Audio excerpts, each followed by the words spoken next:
You're listening to Beat Autoimmune and Thrive, the podcast all about reversing and preventing autoimmune conditions so you can live your most vibrant life as soon as possible. We talk about autoimmune root causes, actionable solutions, and inspirational healing stories.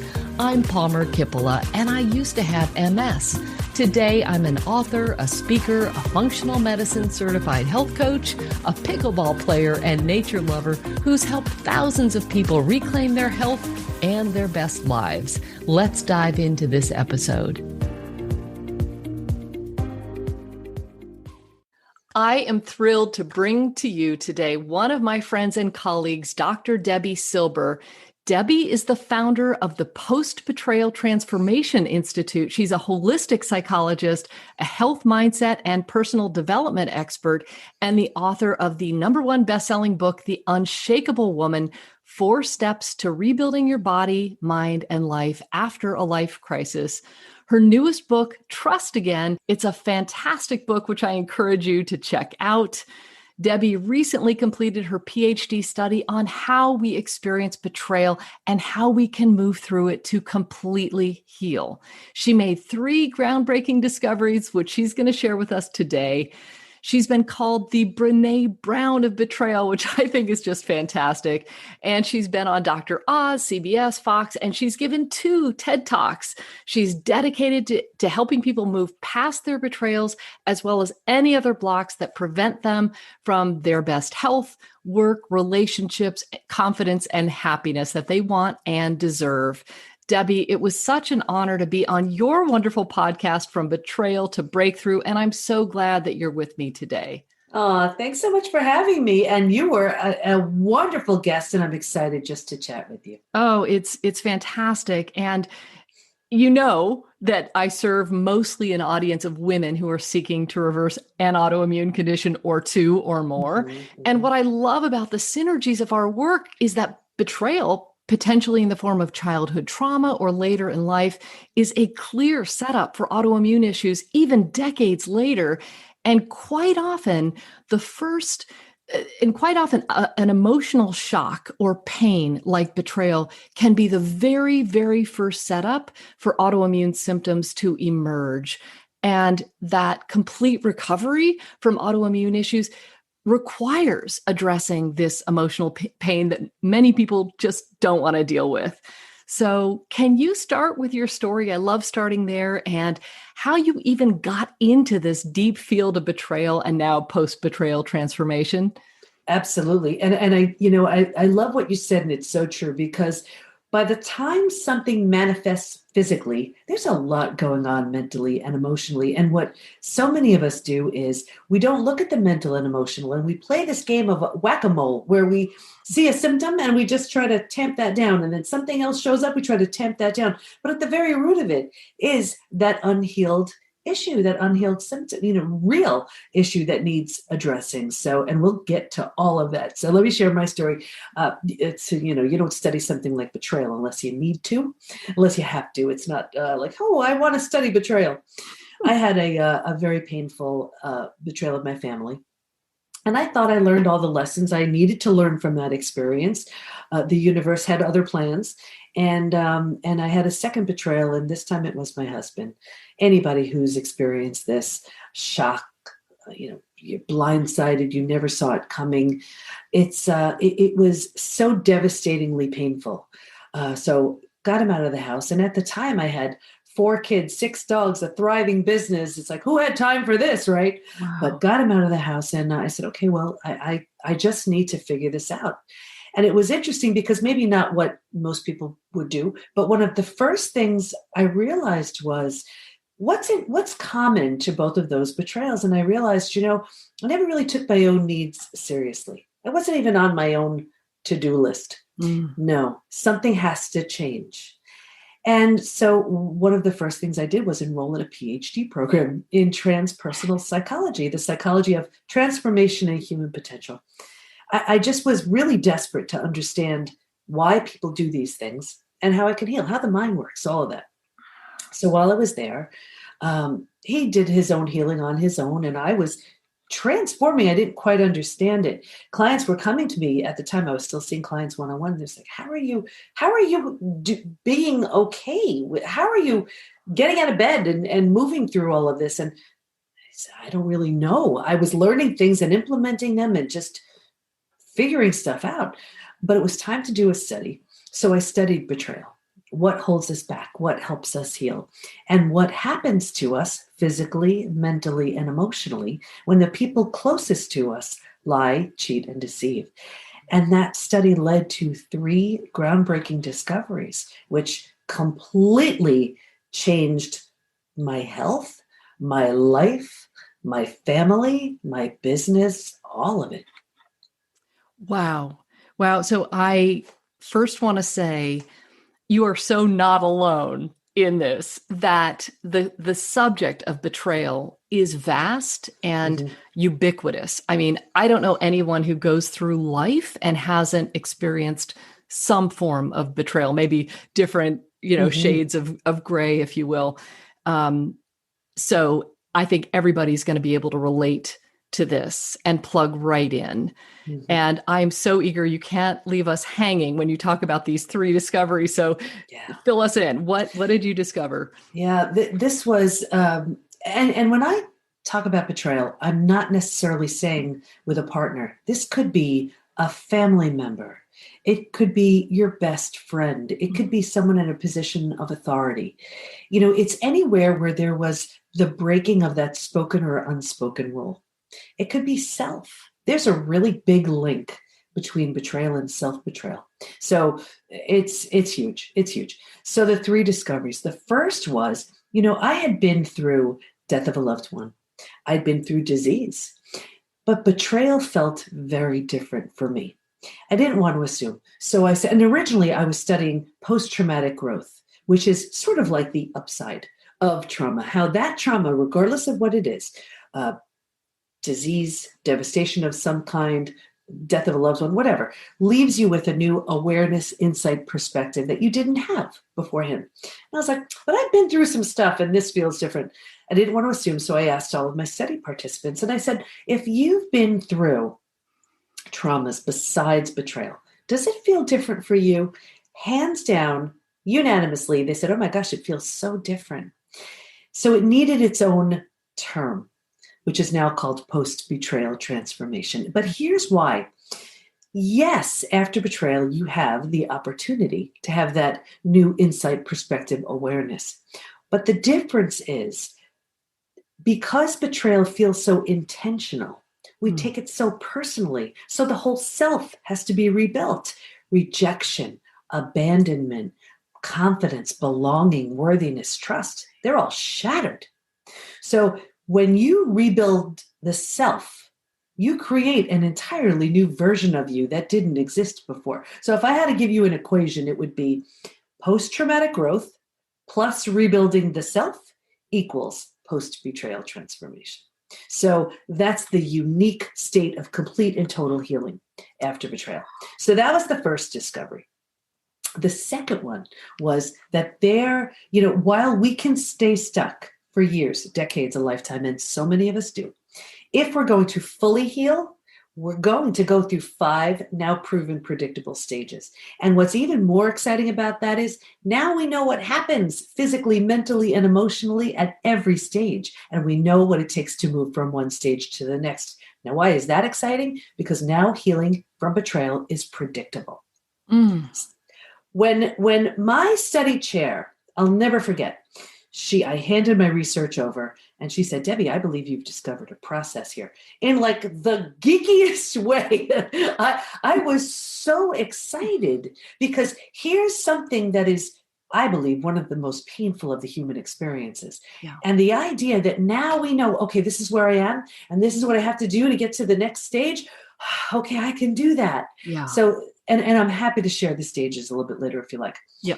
The third discovery was there's actually a collection of physical, mental, and emotional symptoms so common to betrayal. It's known now as post-betrayal syndrome. And we've had over 8,800 people at this point take our post-betrayal syndrome quiz in the last year and a half to see to what extent they're struggling. Every age is represented, just about every country. There's a question that reads, is there anything else you'd like to share? And I want to talk about this because we've all heard time heals all wounds. I have the proof. When it comes to betrayal, that's not true. Because there's a question that says, is there anything else you'd like to share? I read every single one. And people write things like, my betrayal happened 35 years ago. I could still feel the hate. My betrayal happened 40 years ago. I'm unwilling to trust again. My betrayal happened 15 years ago. It feels like it happened yesterday. So betrayal is one of those things that we only fully heal, when we face it, feel it, heal it. Time does not heal it. And I can also share how we know there's an unhealed betrayal, how it shows up in your work, in your health, in your relationships. Let me know if you want me to dive into that. I'm happy to. Oh my goodness, there's so many places we could dive into. But first of all, I just want to pause on that beautiful statement, face it, feel it, heal it. Mm-hmm. I don't know of another way around. You can't go around it. You can't go over it. You can't go under it. You got to face it. You got to feel it in order to heal it. I just love that. And so whichever direction you want to go in, because I really want to go into those 5 stages. Mm-hmm. So I think that people can identify where they might be and identify what stage they're in or maybe stuck in. Yeah. And I'll give you the scenarios of where I typically see it, because that's going to open up everybody's eyes to think, oh my gosh, that's how I'm walking around. Yes. And then when I dive into the stages, they'll know exactly where they are. Perfect. So we see this in health, work, and relationships. And everybody, see if you can find yourself in these, in any of these scenarios. In relationships, I see it in 2 places. I see it when we have repeat betrayals. The faces change, but it's the same thing. You go from job to job and it's the same boss from one to the next. Friend to friend, same friendship from one to the next. Partner to partner, it's the same thing from one to the next. And people say to me all the time, is it me? Yes, it is. And it's you, because you have yet to learn the profound lesson that betrayal is there to teach. Maybe the lesson is that you are lovable, worthy, deserving. Maybe the lesson is you need better boundaries in place, and you keep getting opportunities to learn that. That's right. And until you get the mother of all betrayals, where you say, oh my gosh, you know what? Oh, I get it. I am never tolerating this and that. I now am going to do this. Lesson learned. Beautiful. So when it's a repeat betrayal, I know it's unhealed.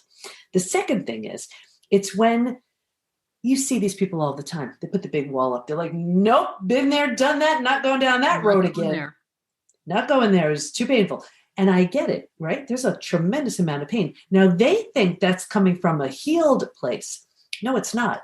It's coming from an unhealed place, because that has yet to be healed. Because think about it. Life is meant to be filled with these deep, loving relationships with a sense of connection and intimacy.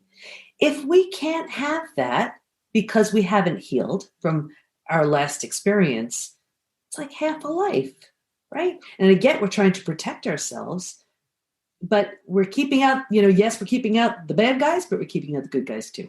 So that's how I see it in relationships. So if you have repeat betrayals, it's unhealed. If the big wall is up, it's unhealed. Now, that's not to say some people are just in this wonderful space of, I'm really good. I don't want a partner. I am so fulfilled and happy.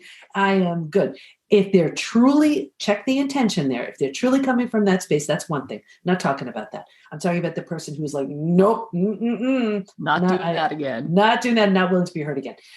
We also see it in health.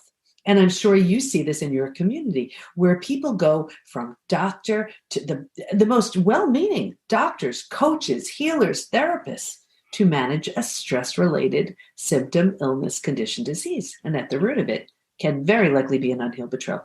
And then we also see it at work.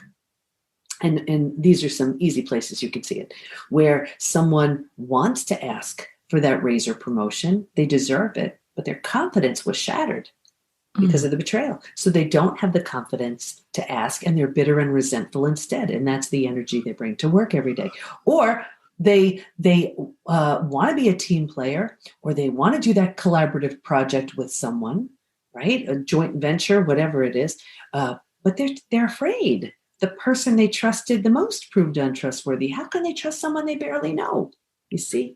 So that's how you know if you haven't healed. Yeah. Anything before I dive into the 5 stages? I think that's perfect. The Okay. description, it sounds right on.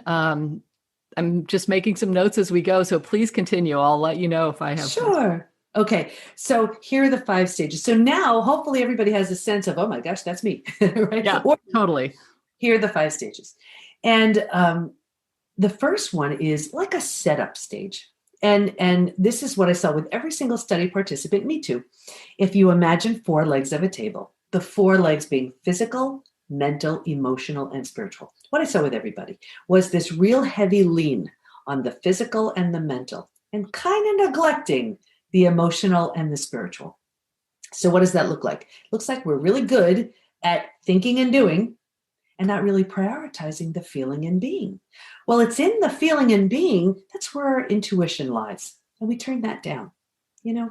So that's not to say if you're busy, it's a setup for betrayal. It's just what I consistently saw, especially with women. We are so good at getting stuff done. And the only way it's like humanly possible is to turn down the feeling and being piece so we can be almost machine-like and get things done. Yes. But it's not without a price.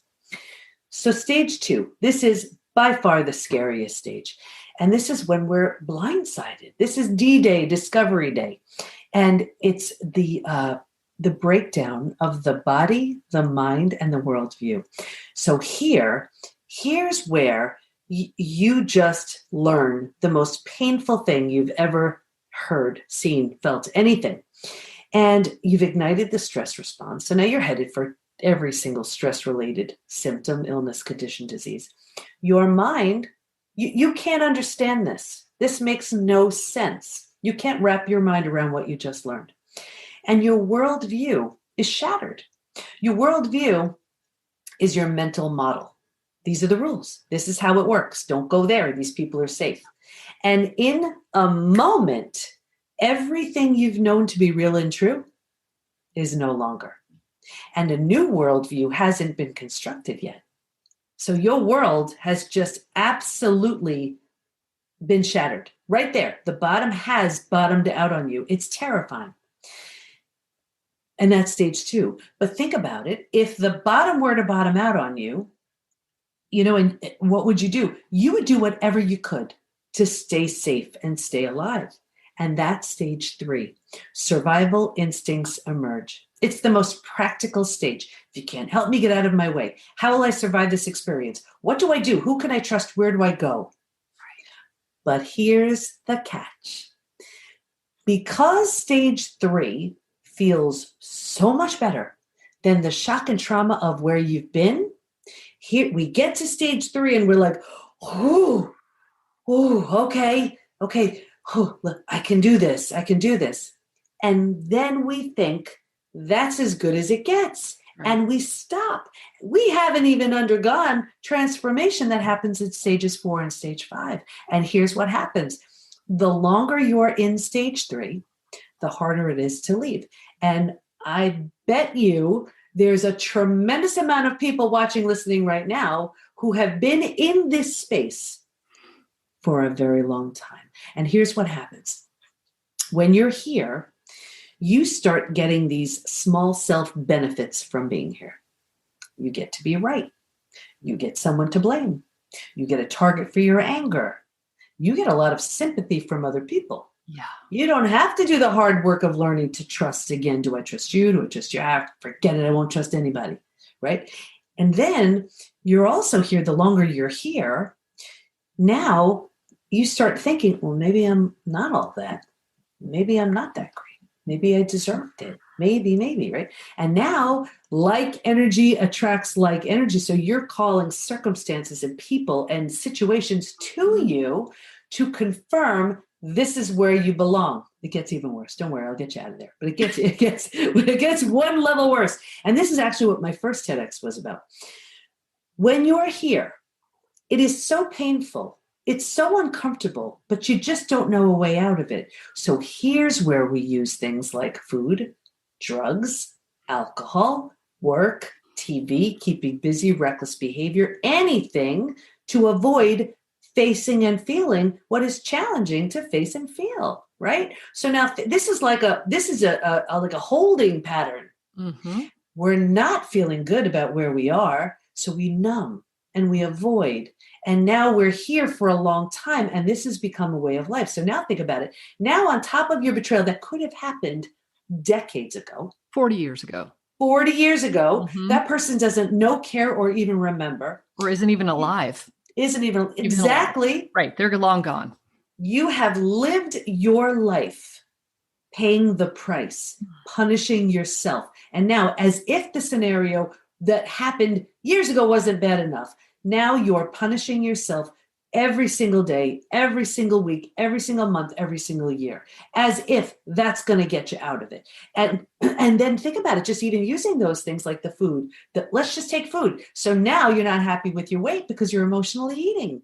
And then you're berating yourself about your behavior, which is the best setup for another binge, right? I mean, that's just one thing right there. And then our health starts taking a nosedive. But all of this, think about it, all of this has to do with that betrayal that happened years ago. You see, so we get very stuck. If you're willing, willingness is one of the biggest words right here. If you are willing to let go of all the benefits you are receiving in that stage 3, you grieve, you mourn. I mean, there are some things you need to do. You move to stage 4.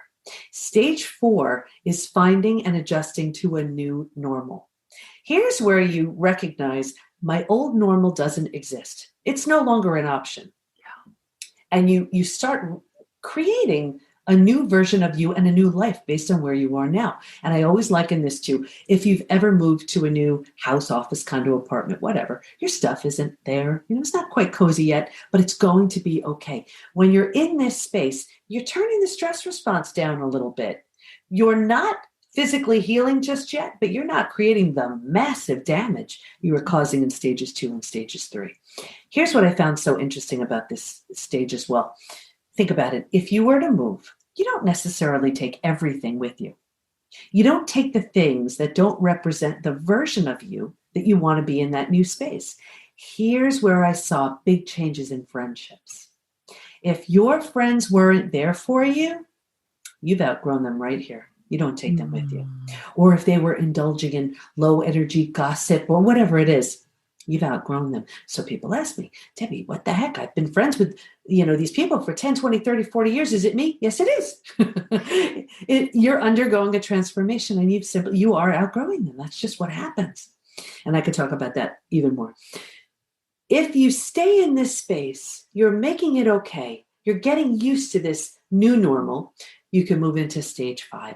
And this most beautiful stage. And this is healing, rebirth, and a new worldview. Your body starts to heal. Now you're interested in eating well, in exercise, self-love, self-care. You didn't have the bandwidth for that earlier. You were surviving. Now you do. Your mind, you're making new boundaries, new rules based on who you're becoming. And you're creating a new worldview based on where you've been. And the 4 legs of the table, remember in the beginning, it was only the physical and the mental. Now we're solidly grounded because we're focused on the emotional and the spiritual too. Those are the 5 stages. Oh, it's just beautiful. I mean, each one of these questions and your answers is a complete education unto itself. One of the things that I feel like, and in reading your work and listening to you, is that the place that you share that people get stuck, and where I think many people can resonate because they might be able to see themselves in this, is that you have some questions that you invite people to ask themselves. And this is where I really want people to get a pen out, get a journal, get a piece of paper, take some notes. And Debbie, why don't you lead us through those questions to see if you might be at step 3, and then you're going to help us get out of this. But absolutely, we got to get clarity around where we are, because awareness is paramount. You're absolutely right. So I invite everybody to write these down. That's my way of saying write these down. So the first question is, am I numbing and distracting? If so, how? Be honest with yourself.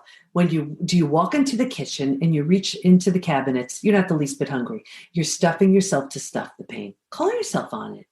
Do you go into a room and the first thing you do is put the TV on because you are desperately trying to drown out the sound of your own thoughts? What are you doing? Right? The second question, what am I pretending not to see? Yeah. Am I pretending not to see my relationship is in trouble?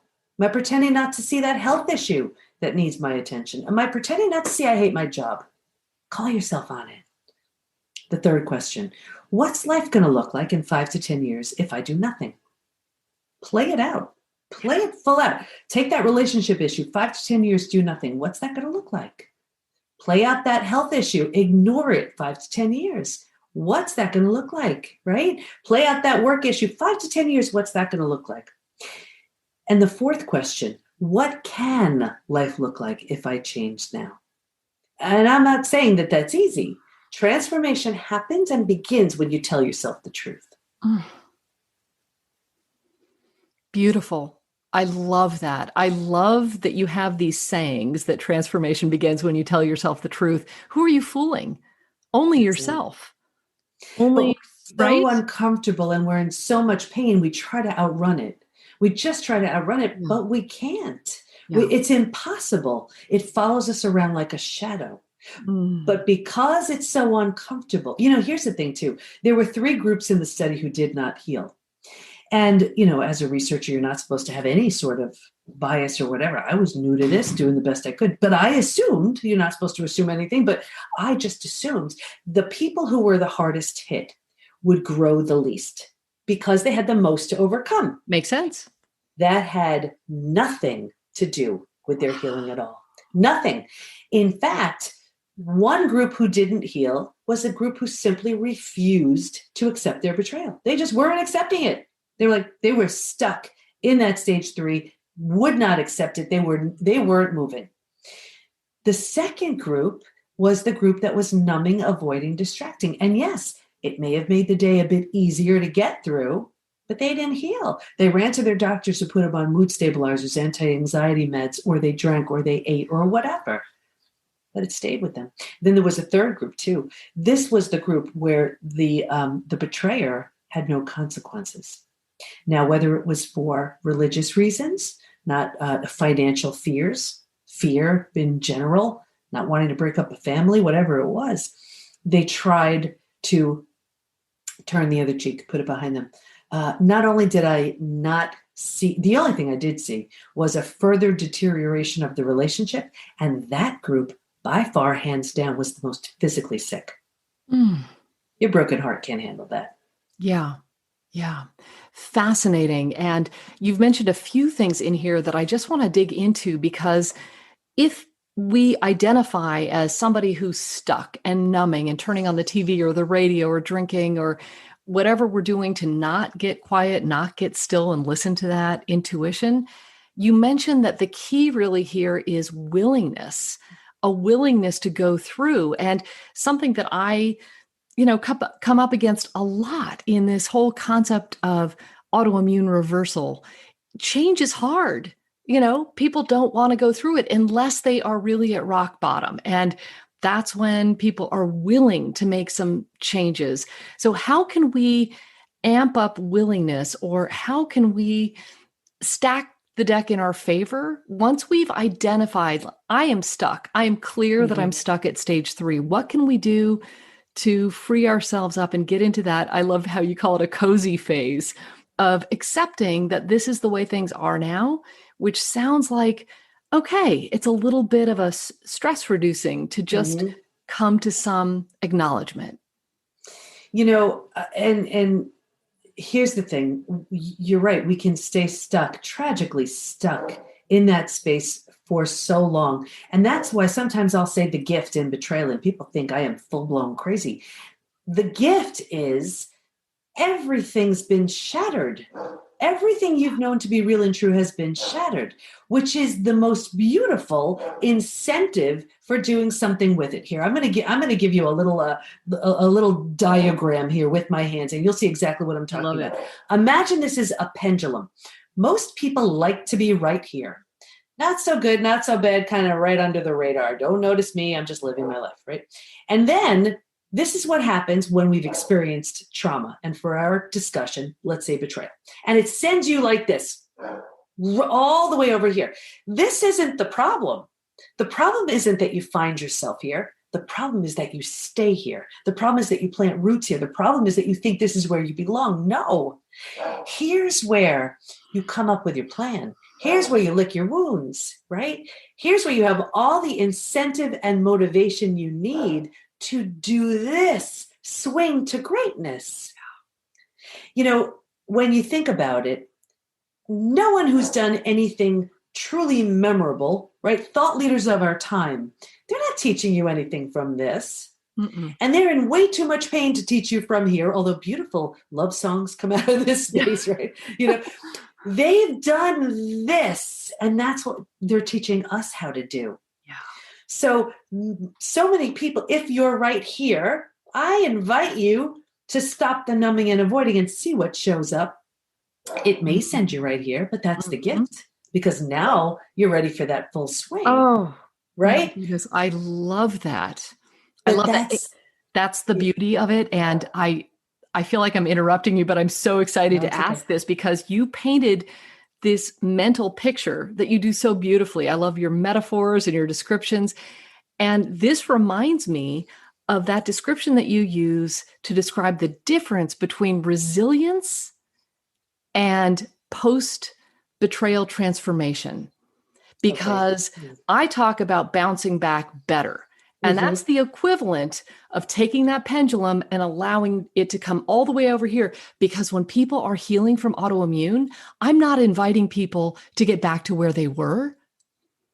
It's an opportunity to rebuild your life better than before. And that is the gift. So take it away. Tell us that. Absolutely. And I love that you said that, because who wants to hang out here? What is this? We're not supposed to be living here, right? And I have another, I call it a wellness meter. If you remind me, I'll share that too. Okay. You like that. Okay, but let's talk about the house.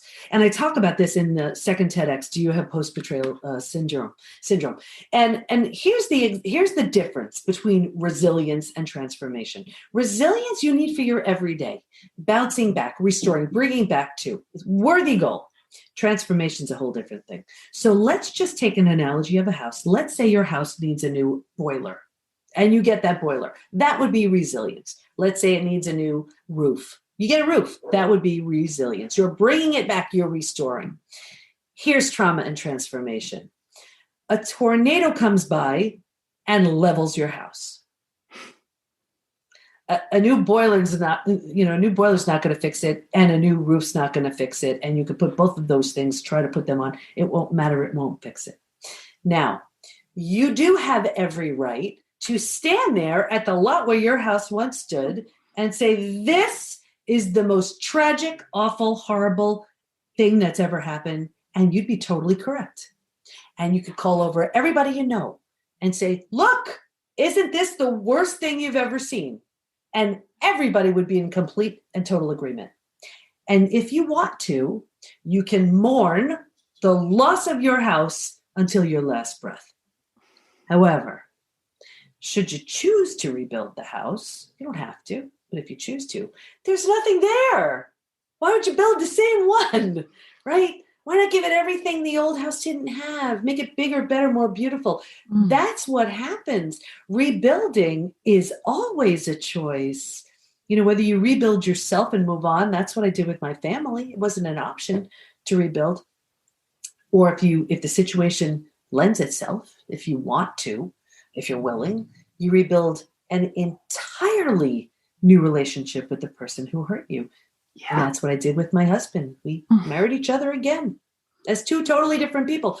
But that's the opportunity to rebuild this rock solid version of you that you never would have had access to had you not experienced that trauma.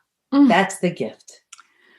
I just love it. And I talk frequently about how the secret to getting better faster, transforming, let's get out the getting better. Transforming is seeing the gift as fast as you can.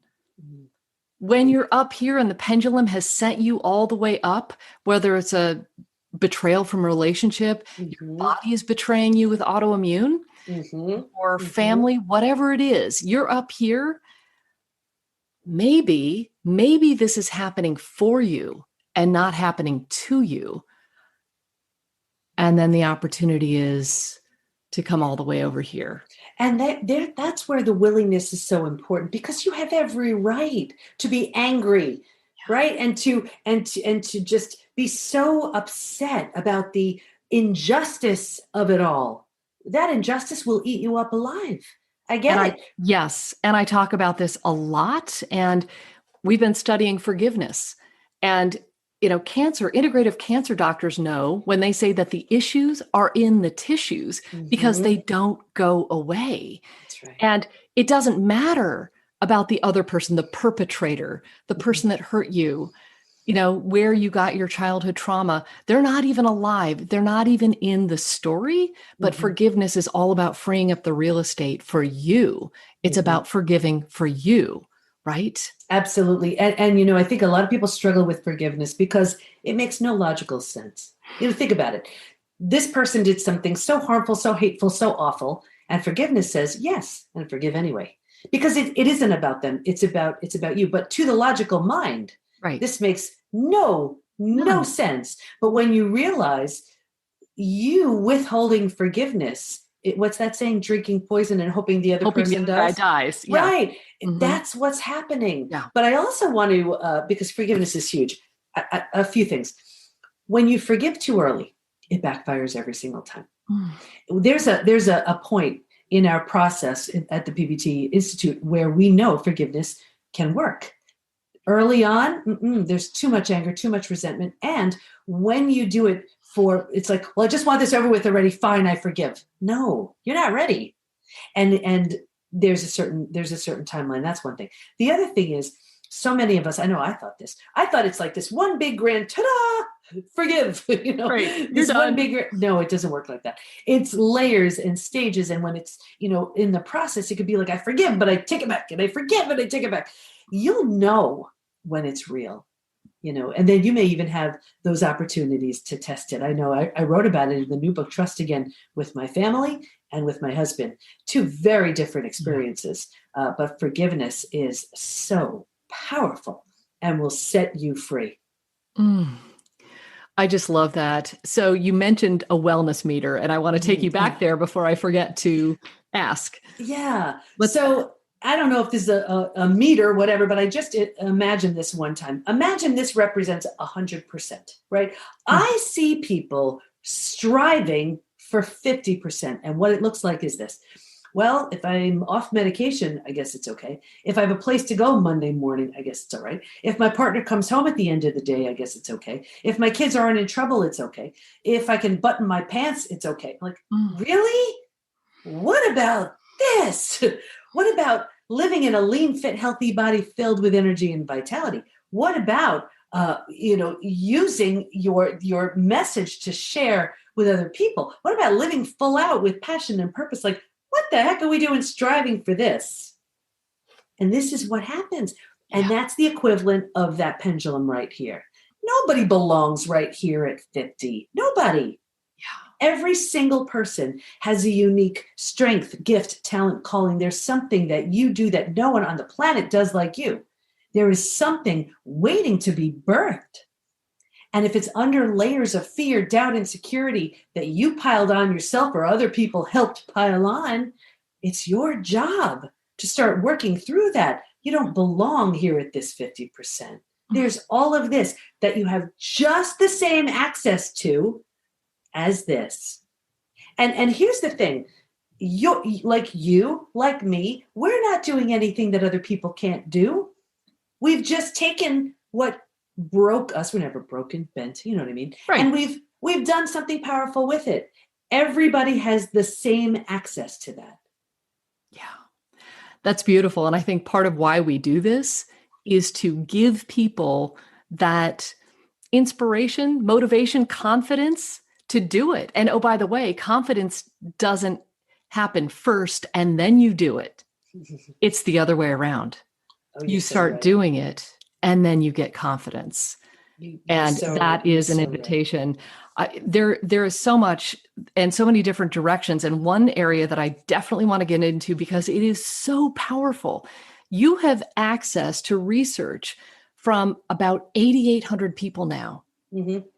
And I would love for you to give us a snapshot on the physical, mental, emotional, spiritual side of where people are self-identifying in their betrayal process. Yeah, it's interesting that you say spiritual too, because this was something else that the study revealed.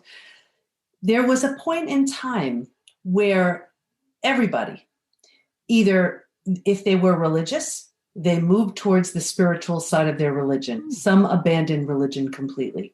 Some moved towards spirituality. And that was the case with me. I was spiritual for a bunch of years, and I was wondering why. Actually, two reasons. One is you are desperately in search for connection.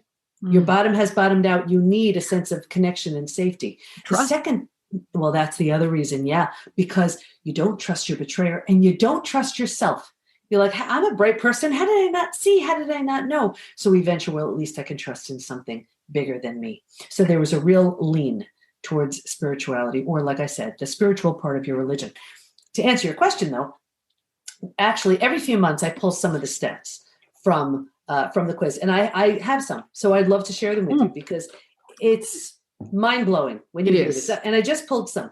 So now this is out of 8,700, 8,800 people who've taken the quiz. 78% constantly revisit their experience. So just think about how anxiety-provoking that is right there. 81% feel a loss of personal power. 80% are hyper-vigilant. Living in a state of hypervigilance alone is exhausting. Yes. 94% deal with painful triggers. And PTSD is not just reserved for war vets. I'll tell you right now, it is very real in the betrayal community. And there can be a trigger that you see, that you feel, that you hear about, that you experience, and you are right back there during that painful time. So it's very real. 64% say they struggle emotionally. Here are some physical symptoms. 71% have low energy. 68% struggle with their sleep. 63% have extreme fatigue. 47% weight changes. 45% digestive issues. Now, I found the digestive issues so interesting because think about it. What does the digestive system do? It absorbs, digests, and processes food. Well, isn't a betrayal difficult to absorb, digest, and process? Is it any wonder why the gut would be acting up? And also because, we're suppressing the immune system, which is largely in the gut. Like I said, any wonder stuff is happening the way it is. Right. And may I add one thing to that I found personally when I read that, autoimmunity is about the gut breakdown. It's when we lose those barriers to not be able to distinguish self from non-self. And we are overreacting to all of those things that are getting into our system where they shouldn't belong, right? So no wonder that these betrayals are affecting the health of our gut. Of course, absolutely. So that's just physical. Now add some mental issues. 78% are overwhelmed, 70% disbelief, 68% unable to focus. And like, how are you supposed to work during, do what you're supposed to do? 64% are in shock and 62% are unable to concentrate. So just mix your lack of ability to sleep, a gut issue, and this anxiety, right? Now here's the emotional. 88% sadness, 83% anger. You just mix those two together and it's crazy. 82% feel hurt, 80% anxiety, 79% are stressed. And then this is the reason why I wrote the book, Trust Again. Ready? 84% have an inability to trust. 67% are preventing themselves from forming deep relationships because they're afraid of being hurt again. 82% find it hard to move forward, and 90% want to move forward, but they don't know how. 90%. Yep. Staggering. So, universal, staggering, and so enormously hopeful, the work that you are doing, because you're giving people a path to freedom. You've laid out the steps and you're inviting them, come along here. I have defined, there are 5 stages and everyone goes through them. No matter when the betrayal happened, you can't get around the stages. You got to go through them. The stages don't change order. You can't leave them out. You sort of outgrow one as you move into the next, but most people get stuck in that stage 3. Yeah. So I actually think it would be helpful to run through what those are again, just as a recap. Let me try. The first stage is mental and emotional. And this is where people tend to get stuck, mostly women who focus on doing, and busyness all the time, taking care of other people, suppressing our own needs. That's the setup for autoimmunity right there. Often coming from unworthiness that happens in early childhood, the setup for the overwork and so forth. Then along comes the breakdown, the betrayal, the absolute devastation where you're blindsided. And you can stay there and get stuck in that. And that would be called the survival mode, where maybe you're just surrounding yourself with people that are agreeing with you, keeping you in that stuck place, right? Where you start to grab onto some not so healthy coping skills. Maybe it's alcohol, you're numbing with food, television, whatever you're doing, you're stuck there. And it feels good. It feels good because the payoff is I'm right. Right? And that's all you get. You don't get the true healing. You don't get the true freedom. You don't get to have a better story. You don't get to be the role model. You don't get to be the hero or the heroine of your story. You don't get those new opportunities. But yes, you have your story. And you could stay very lonely in this place. Unless you begin to have a willingness to embrace this new normal. You're not saying this didn't happen. You're acknowledging that it happened, but you know what? It's time to move on with your life and what you say, get cozy in this new environment that you get to create. And I forget if there's another thing that you want to add to that before stage 5, which is where transformation, healing, rebirth, and a new world view come out. Is there anything in that new normal about building that new house when your house has been leveled that you want to add to that? There's so much more to add to it. I mean, and you're recreating this new identity, this new version of you. Yeah. So it's new boundaries. It's very often new friendships. Yeah. It's new rules. It's you're creating a new identity. You're keeping what you like about the old, but nothing else is coming with you. There you go. Nothing else is coming with you. You are in a position where you are absolutely recreating yourself. And I've been at this a long time. I've had my own business since 91, worked with thousands of people. And I remember this from back in the health days and the weight loss days. If someone's identity is so wrapped up in their disease or their weight or whatever, it's going nowhere. Because we never want to be without an identity.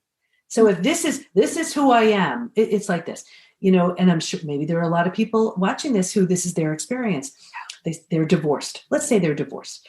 I'm divorced. Like, at what point are you single? You see? Right? Yeah. It's just a word, one word. Yeah. Transformation of thinking. But do you feel how different it feels? Totally. So, and that's what happens. Yes, you're divorced. That's the equivalent of staring at the lot. And you need to do that. You need to ruminate to make some sense out of it. Difference between ruminating and marinating. You want to make some sense and eventually meaning out of it. But stay there too long, you're planting some deep roots there. Yeah. Yeah. Beautiful. And then the opportunity, the pendulum swings all the way over here. You are reborn, renewed, new you, better than before. Debi, this has been fantastic. I love this conversation. And I really am excited for people to take the quiz. So let's tell them where to find that. It's at the PBT, Post Betrayal Transformation. .com Institute. Institute. Say it again. Say the whole thing. The PBT, as in Post Betrayal Transformation, the PBT Institute.com/quiz. I love it. I love it. This is so powerful. What an invitation and opportunity and just gift that you have given the world with your work, your book, this interview, all of the wonderful talks that you're giving. I'm so lit up by it because it's so important and universal. People need this. Well, we have people all over the world within our community, the PBT Institute, where this is based on everything those 8,800 people said they need, based on what the study proved we need, the support. And it's a totally private community, not on Facebook or anything. And we have the programs. People could just 24/7 move through the programs. We have coaches, my certified coaches teaching daily classes, live classes, and they're all certified, but they also specialize in their own thing. So we have coaches who are certified in trauma, some certified in narcissism, that's their specialty, some in reconciliation, some in eating psychology, so they're teaching these daily classes, master classes from these curated experts. I know you're coming in and you'll be doing one. I'm in there a couple times a week doing these open Q&As, and it's just, there's no place like it. So it's a full service space to heal physically, mentally, emotionally, psychologically, and spiritually from betrayal. You have created the space. You have gone from pain to purpose and serving in a huge way. And I'm honored to be a part of your community, Debi, and a friend. So thank you so much for being with us today. This has just been fantastic. And thank you, my friend. Look forward to the next time. Thank you. Take care. And that's a wrap. Thanks so much for tuning in. If you enjoyed this episode, be sure to subscribe, share it with your friends and family, and if you feel inspired, please leave a quick review so other people can find it too. Now, if you want to beat autoimmune and thrive, make sure you sign up for my free video training at freeautoimmunetraining.com. That's freeautoimmunetraining.com, and watch the first video right away. Take good care. Bye for now.